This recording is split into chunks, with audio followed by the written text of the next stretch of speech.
பகவான் சொல்லுகிறாரே, யாரோ ஒரு பக்தனானவன் எம்மை நினைத்து ஒரு வருடம் 2 வருடமா 12 வருட காலமாக தவம் இருக்கான்.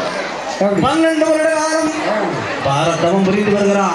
என்னை நினைத்து தவம் புரிந்து வந்தான். அவனுடைய அருந்தவத்தின் காரணத்தா தவம் இருந்த காரணத்தினால் கைலாசம் ஆடுதாய் ஆடாத கைலாசம் மழையெல்லாம் ஆடுகிறது. ஆடுதம்மா பெண்ணை என்று சொன்ன நேரம் அந்த தவம் இருக்கும் நாதனை சோதிக்க வேண்டாம்.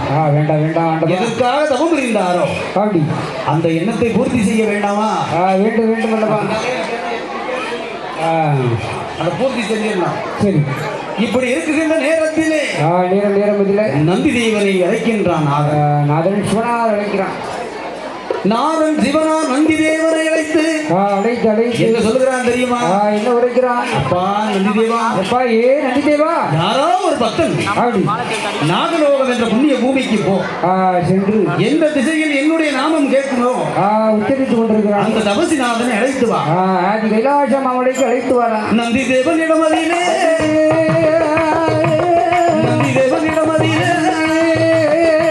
நாதன் சிவனார் சொன்ன போது அப்படியே நல்லதென்று என்று சம்மதித்து சிவனாரிடமும் நந்தி நல்ல தேவருமாய் பாசி படந்த மலை பங்குனி தேவோட மலை ஊசி படந்த மலை ருத்திரஜங்காகி மலை நாகமலை கோங்குமலை கோங்குமலை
இச்சாதாரி கிரியாதாரி நோயாதாரி என்று சொல்லக்கூடிய நாகக்கண்ணி தேவக்கண்ணி நளினக்கண்ணி என்று சொல்லப்பட்ட ஊரில் நாகப்புற்றாக இருக்க ஈசான மூலையில் சிவனுடைய நாமம் கேட்க சிவநாமம் உச்சரித்துக் கொண்டிருக்கிறார். தவசிநாதனை அழைத்துக் கொண்டு கைலாசம் வந்தாலே நந்தி தேவன் வருகிறார். உடனே நாகராஜ மன்னவன் சிவனிடத்திலே கேட்டார்.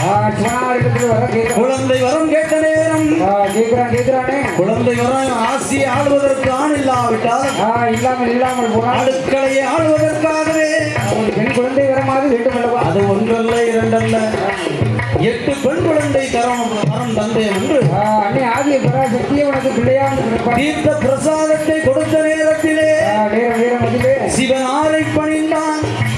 பட்டு பணிந்து கொண்டு கைலாசம்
நாகேஸ்வரம் மேல நையாண்டி பாட்டியார்கள் ஐயா சிவா உடனடியாக வாங்கய்யா.